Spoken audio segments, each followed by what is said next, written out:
Hi, good afternoon everybody, and a very warm welcome to the SME Club by Pro Manchester, very proudly sponsored by us at Virgin Money. For those of you who I haven't met before, my name's Ruby, and I'm usually running these events in our Virgin Money Market Street store in Manchester. But as we all continue to work from home, it's great that we can still connect with you all through these virtual events. Our priority through the COVID crisis has been making sure that the support there is offered for our customers. And what we'll do is we'll make sure that all the information is passed on to you via our website after this event. And we'd also love to hear what you think of today's discussion. So if you are making any social posts, do tag us. We are at Virgin Money on all platforms. And today's topic is the modern workplace, anything, anywhere, anytime. And without further ado, I'll hand over to Dan Scott from Complete IT to kick off. Thank you very much, Ruby. Just if I could quickly ask Catherine, Ruby, is everything coming through on my screen share okay? Yeah, looks great, Dan. Brilliant. Thank you very much. Just worth checking these things before we get about 15 minutes in and then realise that they're not. So a very good afternoon to everybody. On behalf of the team at Complete IT, I'd like to thank you all very much for taking the time out of your busy schedules to join us today. And also a very big thank you to both Pro Manchester for inviting us and to Virgin Money for sponsoring today's event. I'm Dan Scott, the Innovation Systems Director for Complete IT. And today, over the next 30 minutes or so, I'm going to be introducing you to the ways that you and your teams can remain productive when you're working remotely by using modern workplace IT solutions. One ask from me, please, for today, one little piece of housekeeping, please, is that you send in questions as we go. We'll have a Q&A at the end, so please do send in questions and we'll go through them all. Please send them in via Teams. There should be a comments box, something on the just from the toolbar at the bottom of the screen, and I look forward to sharing them with the group later on. So today we are going to cover, firstly, what do we mean by the modern workplace and how this isn't just about lockdown or COVID-19. Next, we're going to talk about how offering modern and progressive ways of working are key to both attracting and retaining talent within your business. Then we're going to look at some areas for you to consider when thinking about your journey. And then lastly, how we believe the office of the future will work. And we'll share some lessons that we've learned here at Complete IT over the last 4 or 5 months, however long it's been on the dreaded lockdown. So without further ado, today isn't just about me saying that we're all in lockdown, everyone needs remote access to everything, and you can't buy a webcam for love or money. Everybody on the call already knows that. You don't need me to tell you again. Today's about learning how to work smarter, work safer, and how to empower your teams to do what they need to do wherever they are. On a very personal level, work isn't somewhere that I go, it's something that I do. I don't leave the office and stop thinking about it. In fact, some of my best thinking happens when I'm not in the office, which of course is a bit of a relief of what's happened over the past 5 months. I need technology to be able to keep pace with me, and I need it to support me to be at my most productive. I should be able to collaborate on a proposal with my colleague when I'm at home on a tablet and she's in her office on a PC. If I send a proposal to my client, I expect my CRM to be updated automatically. My client expects to be able to contribute to our project plans together and for there always to be a single live version of the truth. I should be able to sign in securely from any device, be that a PC, a Mac, a smartphone or a tablet. Data from one app should be available in another automatically. Sharing should only ever be a click away, but it should be restricted so that it's safe for me to use. Everything I do should be secure by design. This is our definition of the modern workplace. I think we can all agree, hopefully, that the world is changing. To my children, their friends and family are only ever a video call away. All information is available online and everything should be instantaneous. Technology has changed the workplace too. The number of teams that we have worked on has doubled. We need better ways to collaborate and help us stay on track to avoid information overload. The first stat there's taken from a Microsoft Information Worker survey. And who would have thought that the word app, quite so many years ago, that the word app would have found it into our day-to-day language that we use so prevalently. I still find that incredible. The second stat there's taken from a survey by CCS Insight on employee mobile technology. Apps are also worthy of mention because I consider them to be what I refer to as the reverse revolution in terms of technology. And by that, I mean that personal usage filtered up into organizations, whereas traditionally with technology, everything had been the other way around, that what we used at work one day would be what we used at home. The reason for this is a term that's known in the industry as what's called shadow IT. Now, to distill that down and take away the buzzwords, shadow IT is the use of technologies inside of an organization that are not designed for business usage, or at least haven't been approved by that organization. Of course, when that happens, this happens outside of the control of the organization, because how can you control something that you don't know exists? And usage of these sorts of technologies force the hand of traditional IT leaders really along the lines of give people what they want, or they'll go off and get it themselves. And as we said, when they get it themselves, that happens outside of any control, governance, data protection, or simply training and usage that the organization would provide to make sure that people are successful. This quote I thought was absolutely fantastic. We've all heard so much about so-called digital transformation, especially over the last 12-18 months. But I think this really nails it. The two words for me there are productivity and growth. And the goals that are set here, I think, benefit the organization and not just the technology, which I think is critical to any kind of transformation project being successful. Simon Sinek correctly urges us in his book, Start With Why, to always start with why. Improving productivity and enabling business growth, I think, are about as good or wise as you can get for any plan to succeed.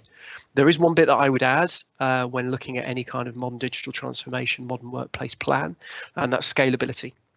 And that's scalability in either direction without requiring large upfront investment, because as we know at the current moment in time, organizations' needs and wants can change very quickly. So it's very important that you aren't left with anything that is unused and then questioning that investment. So next, I'd like to talk about attracting and retaining talent in your business, which may not be immediately apparent when you're talking about modern workplace solutions, but please stay with me. The data I'm sharing here is taken from our industry body called CompTIA, a not-for-profit IT industry body. Really some fantastic research they do, and anybody who does have access to CompTIA's research, I would please urge you to avail yourself of it. So at Complete IT, our people are our business. We're passionate about training, development, and of course about finding the right new team members to work with our clients. I'd like to talk to you about one group today that some may not be familiar with, and that's the generational group that's known here as Generation Z, or Generation Z for the transatlantically disposed. Generation Z are aged between 9 and 25, and they are our next generation of leaders. The technology that they have grown up with is a lot of actually of what we're discussing today. Remember the reverse technology revolution. Not only do these people expect it, but they aren't, it turns out, overly fond of offices either. So 3 statistics there from the right hand side that I'd like to share with you. Number one, that 44% see companies with no remote working policy as being old fashioned. It's not a good start.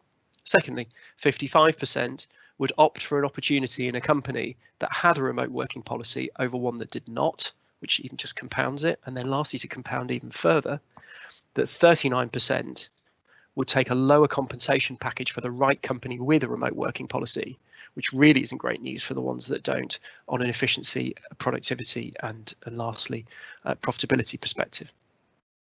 This all rises with the millennials, as you notice from the percentages there, but who are of course already in the workplace. The difference with the Generation Z is the technology, as you can see from the left-hand side there, that all changes. So what I'd urge you to think about when you're looking at this, what questions do you need to ask as a result of all this? So I think it's really simple. How does your business intend on attracting the next generation of genius grads who will one day become the next generation of leaders? And more importantly, how will you retain the rising stars once you've found them?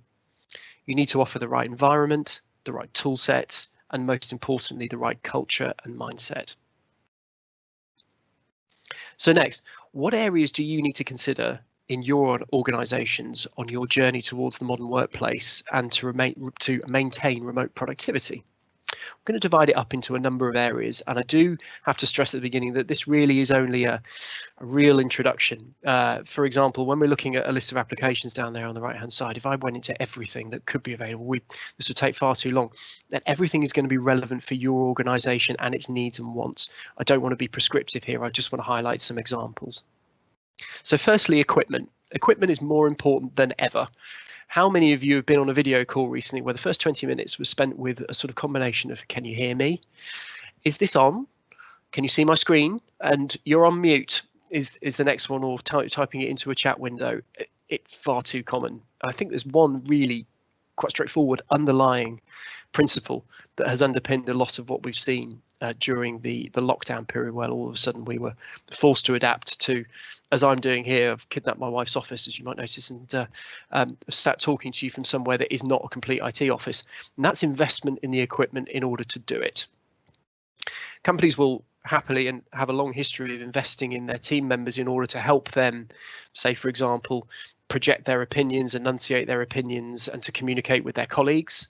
However, I, on the whole, have not been quite so, or even realised they would have to invest in assisting people in order to communicate and to participate in collaborative spaces remotely.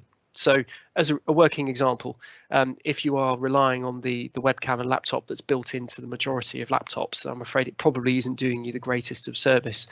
There is a reason why I'm wearing the headset today, and it's not just because I find it fetching, if you know what I mean. It's really got nothing to do with that at all.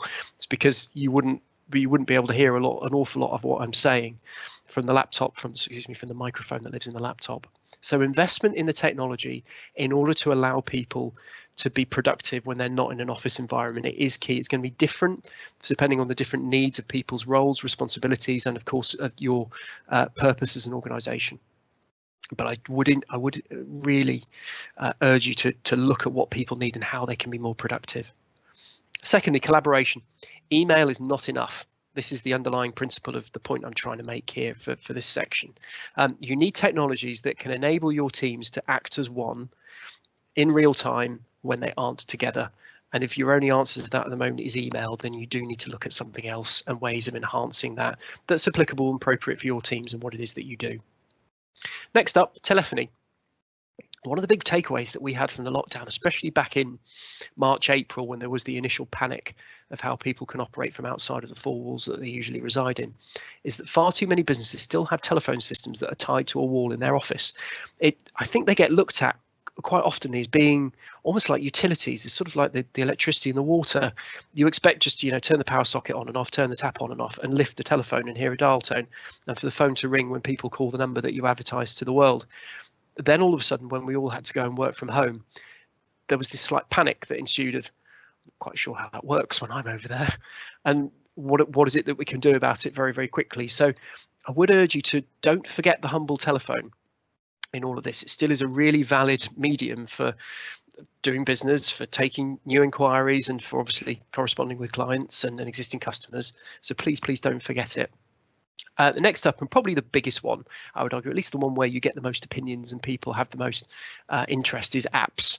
There are a few here, as I said at the beginning, that I would simply like to highlight. I don't view it as being prescriptive or as everything has to be appropriate for your organisation, its needs, wants and must-haves. But just as a few I've assembled here that I thought were worthy of discussion. So first up is Teams. Teams is, of course, Microsoft Teams. It's part of the Microsoft 365 suite, which is listed just below, but I think it's worthy of a special mention. Teams for us at Complete IT in the past, especially in the past 5 months, but really for a lot longer, just to a lesser extent, has been the foundation really of our collaboration and communication amongst our teams, whilst we've all been working from outside of our offices. Teams is everything from a chat platform to file sharing, to bringing other applications and websites into a shared space that's appropriate to either a business unit, a functional area, or just a small working group, where people can have conversations contextual to the project or area that they're working on. So rather than just being a big minefield, like quite commonly your inbox is, you have discrete working areas where people can collaborate on that marketing project or that office project, for example, or that client project. So there are discrete areas that allow people to not drown in confusion. Remember the statistic from earlier on where we're now all working on twice as many projects as we used to, and we need to find ways of allowing us to work with that information overload. I think that's really, really valid. So Teams has been hugely important for us, everything from video conferencing to chat, file sharing, everything, but the key is all in one place. Next up, the Microsoft 365 suite, of which Teams is a part. There are far too many points to mention. I will simply say of the top level, it's collaboration in the cloud without the need for on-premise IT. And I think that's going to be increasingly important to more and more organizations of any size as time goes forward. Next up, slightly,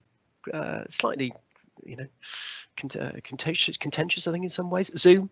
I would urge you to look past the clickbait when it comes to Zoom, and also remember that it's not all about the issues that people face, it's how they deal with them. I do believe that Zoom have dealt with their challenges admirably.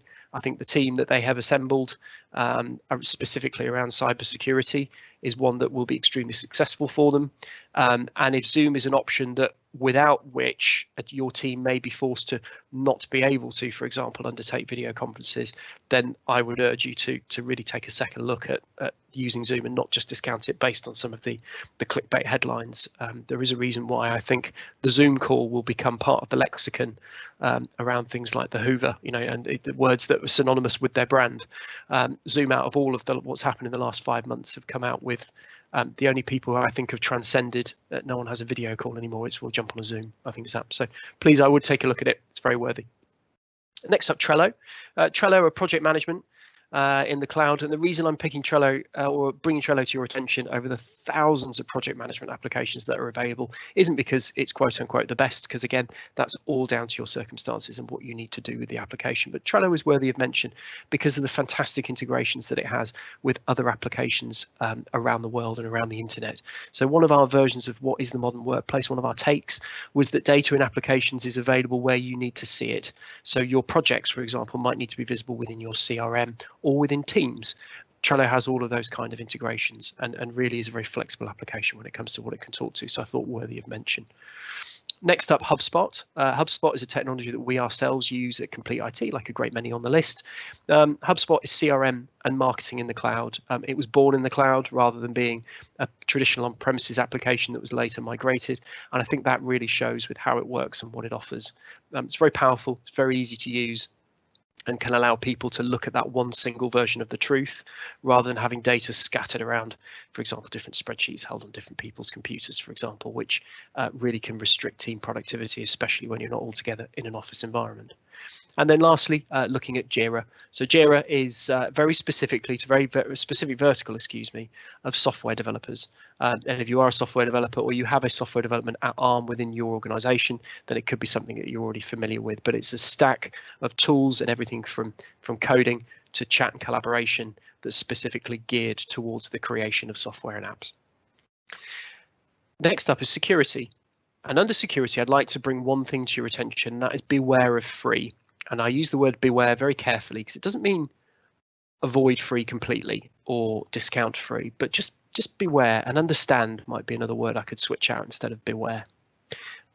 Why do I think that? Well, free can mean various things. Free, perhaps at its best, can mean a reduced feature set, like not having such nice features, for example, as single sign-on, where people then don't have multiple passwords that they need to remember, which introduces the risk of them using the same password they've used somewhere else, which then can introduce security risks if their password is breached in one location, because they can the thieves can log in as you in any location they have your login.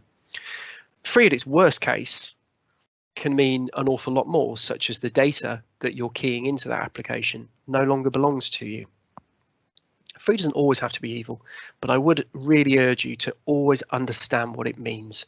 When you're partaking in an app, in a piece of software that you are ultimately not contributing to the bottom line of the people who are manufacturing it, you just need to understand what you're giving in return and that you're happy with what you're giving. Now, again, if you're happy with what you're giving, that's completely down to you as an organization and to the data that you're processing and all that sort of thing and what you're using that application for.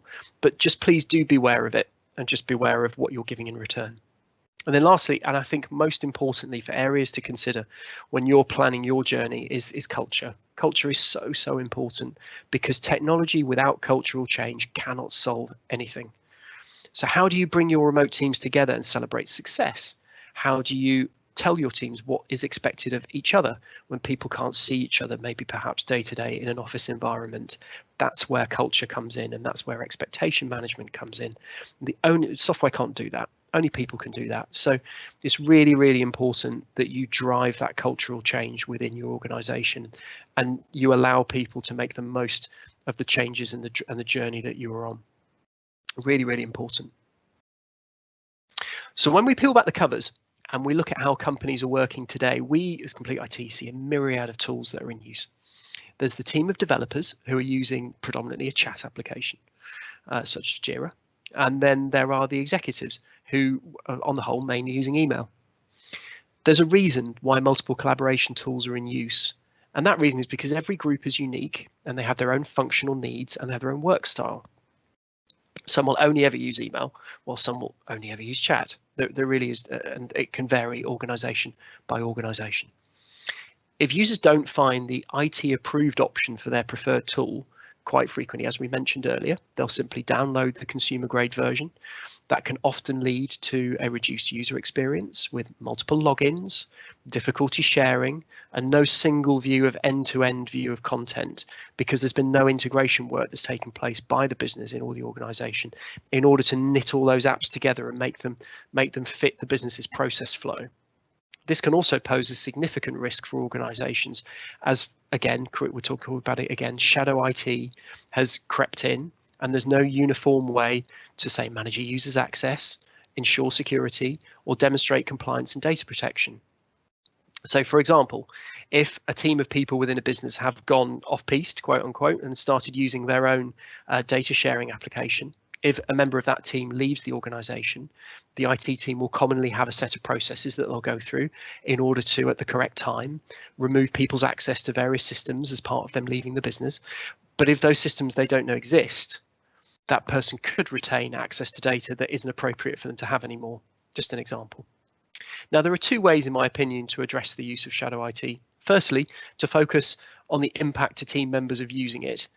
I don't think this drives positive change. Going at somebody about why they're doing, the reasons that they're doing something, the bad it does or the harm it could do, I don't think is particularly constructive, and in my opinion doesn't often work. It can just breed resentment. The second, I believe, far more productive way to work with your teams is to find out what people want and why they want it. There's probably often consensus among multiple departments who may not be communicating that to each other because they're just looking at their specific needs. So you can find some really quick wins across multiple functions of your business that can really drive additional productivity. Remember, coming back to that mission statement of digital transformation earlier, productivity and growth. Off the back of that, you can design a ground up implementation across the company or the organization that drives real positive change. So that would be my urge of what we do with this so-called shadow IT, rather than just trying to knock it on the head, because the more you knock on the head, the more it'll just pop up somewhere else. So what's the office of the future, look like?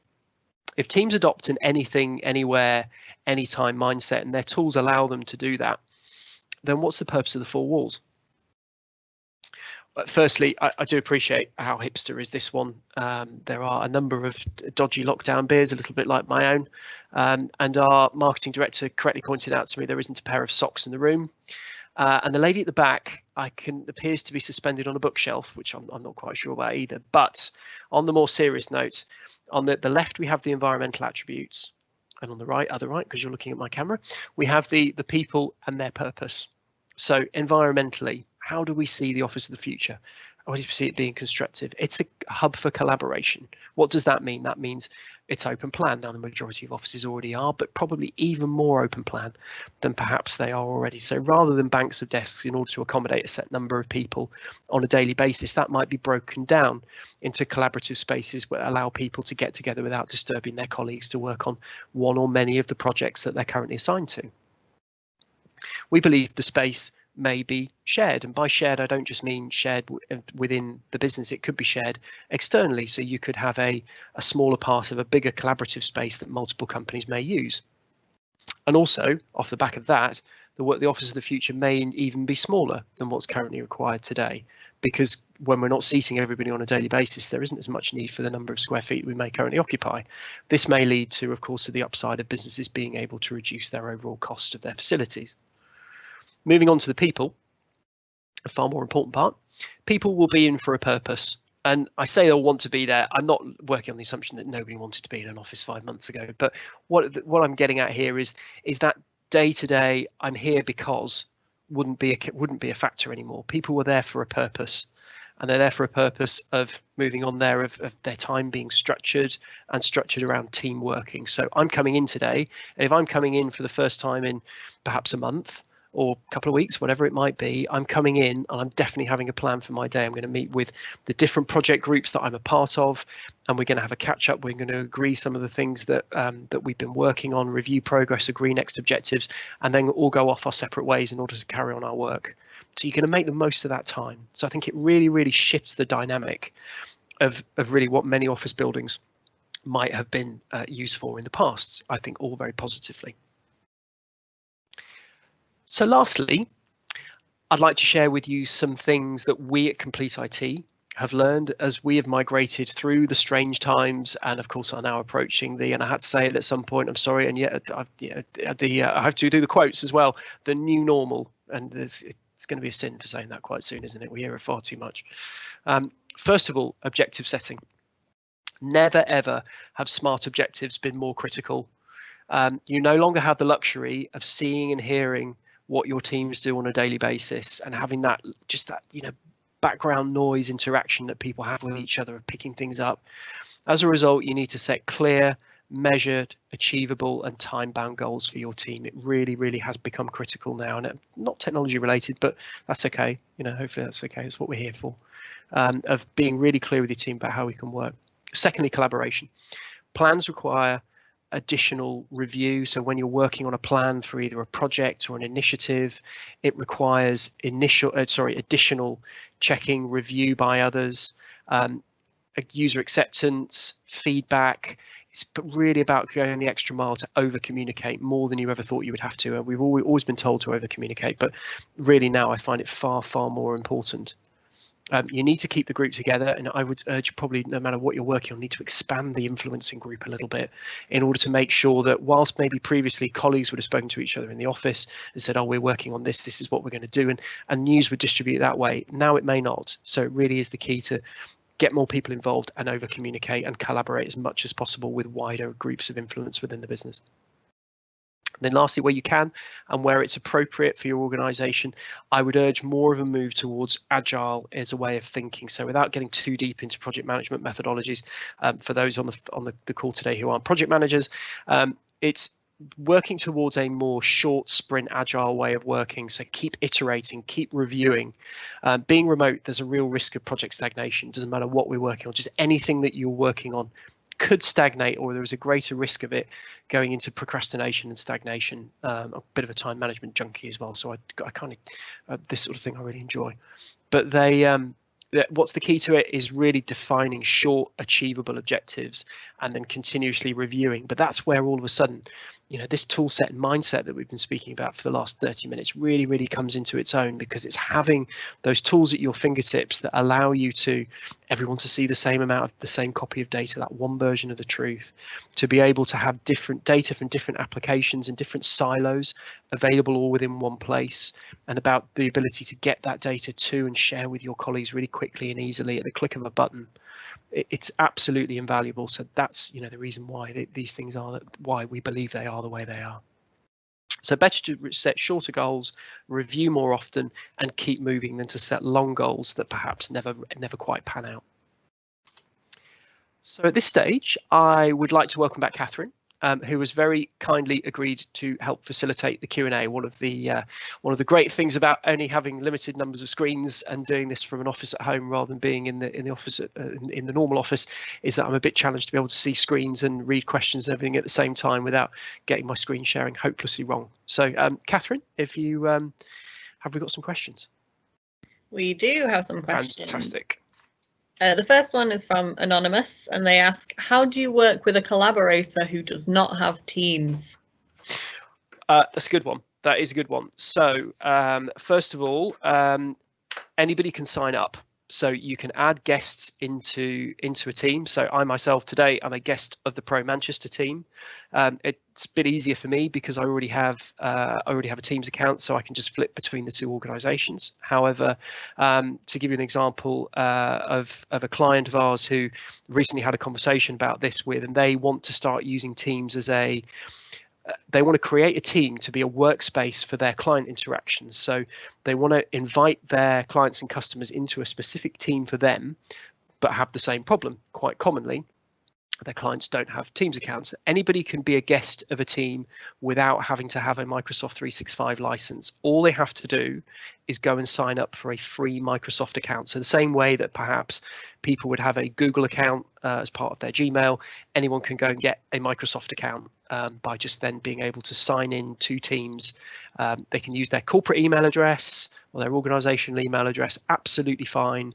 They don't have to go off and buy a 365 license of any way, shape or form.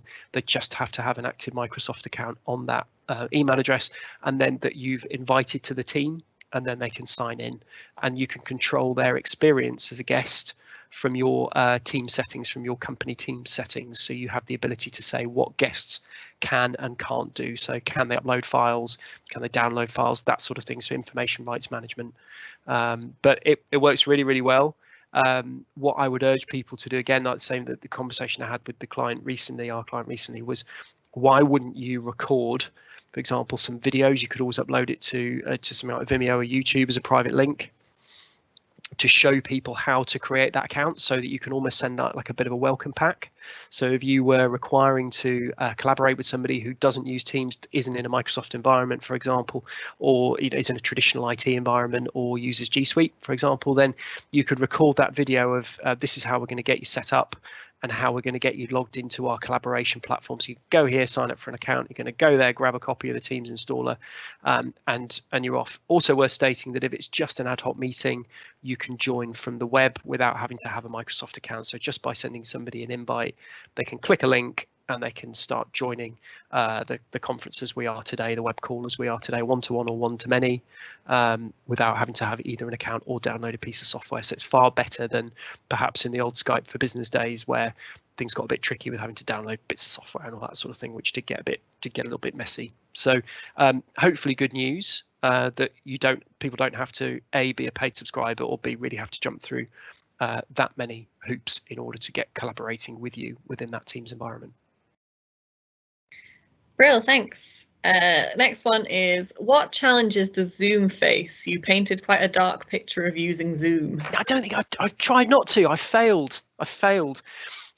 Zoom suffered from something that was known as Zoom bombing, which is honestly, these terms, where do they come from? So what happened with Zoom is that it tried to be as user-friendly as possible. So it generated meeting IDs, which is that, you've always got to join the Zoom meeting, zoom.us/A1B934. It didn't impose passwords to join the meetings, and it didn't impose a lobby, so that when it says, someone pings up and says, Fred is waiting in the lobby, Jane is waiting in the lobby, would you like to admit them? So what happened was, it doesn't take a genius to try and come up with some predictive software that can try and guess what those zoom.us/A949B3 is going to be, and then they just leave the computers to start running until they go, I've got one, and they join people's meetings, and there was some not very nice stuff that happened as a result of that. So I'm not going to make light, I'm not going to be flippant about it, but it's very important that you differentiate, misuse of a tool from they got hacked. It's a bit like when people talk about Office 365 breaches. Microsoft don't really get hacked, touch wood, thankfully. What happens is people set the same password on other websites, hackers breach those websites, learn those passwords, and they log in as you into Office 365 and start reading your emails. So the key there is password hygiene. And it was the same really with Zoom. Zoom had some areas of concern around privacy with data sharing with Facebook. I would say it was quite minor, but of course the beauty's in the eye of the beholder on that one. You might consider what they were doing to be quite major. They stamped it out when it was pointed out. They also imposed a 90-day feature freeze on the product so that they could focus on security and not on new features, so they could double down. But the main fuss came from this Zoom bombing mentality, which they've gotten rid of by I was on a Zoom call the other day, mandating passwords and turning the lobby on by default. So even if somebody could get in, you've got to admit them. If you're not expecting somebody to join your meeting, you just click no and it kicks them out. So it was more that they've made the headlines, and I think they've made the headlines probably as a result of their success rather than anything else. You know, it's always the thing, isn't it? The rising star in the ascendancy is always the easiest person to knock. And the way my reason for putting them on there was, if a team of people didn't have access to other tools and were relying on something like Zoom, but had been put off because they might have seen their name in the headlines, I would urge you to sort of read a bit deeper into why that was, and then evaluate whether you consider that to be a problem for your organization, rather than just going, oh, I read something about that, we shouldn't use it. You know, just dig a little bit deeper. You know, if so by some of the headlines it sounds as though, you know, they've been completely hacked wide open. It's not really the case. Really isn't the case. The team of people that are looking after cybersecurity at Zoom are very well thought of about the industry. You know, the people they brought in are absolutely superb, and they will, you know, they will be, I believe they will be in control of it. So that was the reason for bringing it up, was to so that people didn't discount it, especially if it was the only option that was available to them through whatever means, either cost, financial, or just the, you know, the choices of their organization. Okay, so Simon asks, we currently have 365 and Teams, etc., but we're only scratching the surface. How is best to go about moving towards your definition of the modern workplace with regards to phones, through Teams, internet, and CRM, etc.? Is it potentially, it's potentially a considerable investment. So what is the best order of priority? Good one, really good one. And I've seen lots and lots of people fall foul along the way. So my advice would always be this: you get probably one side of A4, two at a push. I probably use two because I always go over. You need to divide that list up into I have to have. So we're looking here, but this is talking specifically about systems, line of business systems, you know, ways and means of working. So if you're going to go into something and say you're going to shift from having either perhaps an older on-premise CRM or using something like Outlook Business Contact Manager, or you've just got shared spreadsheets that you're using to contain things like client data, and you're ready to move that on to the next level. So what would it have to do? What would you need to see as an output? So these are the things we can't live without. And then the next section of these are the things we'd like to see. And then down at the bottom, these are the, if it did it, great, but if it doesn't, I'm all right with that. Because what's really important is when you go into something, it's really easy to get sort of blinded by the lights of features and functionality on a piece of software's web page or their can-dos, and you lose track of what you need it to do. So I'd always try and bring it back to, we need a piece of software that does this, this, this, and this. And if it doesn't do it, it's not correct for us. Whatever it means, it doesn't matter who makes it, it's not correct. So looking in terms of the 365 suite, particularly, Simon, because that was your question. If, say, for example, today you're using email and maybe a bit of Teams for chat and calling, which is very, very common. First of all, look at what else is available to you within the plans that you currently subscribe to. So if you haven't looked in a while, it's worth looking again, because they do update all the time, and new features get added, some features get removed if they weren't very popular. So it's worth checking to see what the latest is of what's going on within the suite. So then obviously just Microsoft.com and go and have a look at Office365.com and go in and have a look at what's there. And then look at, so for example, without spending any more, then there could be things within your plan that are of benefit to you. So for example, Bookings is a really interesting one. Microsoft Bookings, which is on Microsoft Business Premium and above from memory, but they do shuffle the plans around, I forget. And Bookings is really clever. It allows people to, for example, if you had a sales team, where it's quite commonly used, people to book time with your sales team directly without them having to say, oh, I'm available on Tuesday at 3, Wednesday at 4, next Tuesday at 1. Does any of those work for you? No. Okay, how about this, that, and the other? You can just have direct access to somebody's diary in order to book a time, which can make it really easy for people to self-serve and maybe break down barriers of talking to sales team.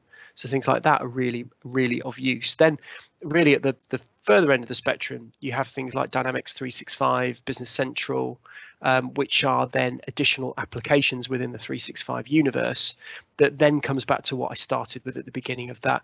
It must do. It would be nice if it did. And if it does, that's great, but I don't really care. List of features of definitely with those have to haves, because you have to stick to your have to haves. They're personal to you, they're personal to your organization, and it stops you from getting blinded by features. And then 6 to 12 months down the line, realizing it doesn't really do the core things that your organization requires, because we've sort of gone off in a different direction. So staying true to what you need I think is the key to not letting that spend get out of control and ending up with a project that doesn't quite do what you want it to do, and would be and deliver something that's really valuable for you. But also on the low end of the spectrum, check what's available in those 365 plans. They do add to it very frequently, and it is worth it's worth checking. So there's for example, later this summer, where there's lists coming out. Lists was announced at Microsoft Build earlier on this year, and lists is an evolution of the old SharePoint list feature. If anybody is listening today that uses SharePoint lists, making it more consumable within teams. So think of it like a less of a project planner and more of an ongoing task list, collaborating amongst different team members, but with some automations off the back of it. So lists is going to be really, really powerful, I think, for people for whom plan may not be appropriate, because they might not work on specific projects. It might be more just an ongoing departmental initiatives and priority spectrum. But so planner isn't really correct for that, or often isn't correct. But also they don't want to go fully don't want to go into like the tasks section that might be too detail light. So lists should be along 4 to 6 weeks, I think, probably, that sometimes can take a while to get out everywhere. So worth checking for things like that, because there might be some other bits there that you're not aware of. Okay, that's it for the questions. Thanks, Dan. That's brilliant. That's brilliant. Well, thank you very much to everybody that sent them in. If you would like to explore further about how we at Complete IT can help you and your organisation work smarter and safer, then we would absolutely, goes without saying, love to hear from you. Please drop an email, contact Pro Manchester, or however you would like to do it. Give us a call, and one of the team from our Manchester office will get in touch with you. Of course, no obligations. We would love to help, and we would love to help and advise wherever we can. Also, on behalf of our brilliant marketing team, I really would like to direct you to our website, where we have loads and loads of really fantastic material that they put up all the time, especially on our blogs page. So please do check that out. And then lastly, from me and from us at Complete IT, we as a business are encouraging all of our teams to, as you can see there, hashtag come back better. I implore you all to do the same. Let's all come out of the block sprinting from this one, both for us personally, our organisations, but also for us as a country. I think we all can do the best that we can. So come back better. Thank you very, very much for your time today. I hope it was valuable, and hope to speak to you at some point in the future. Thank you very much.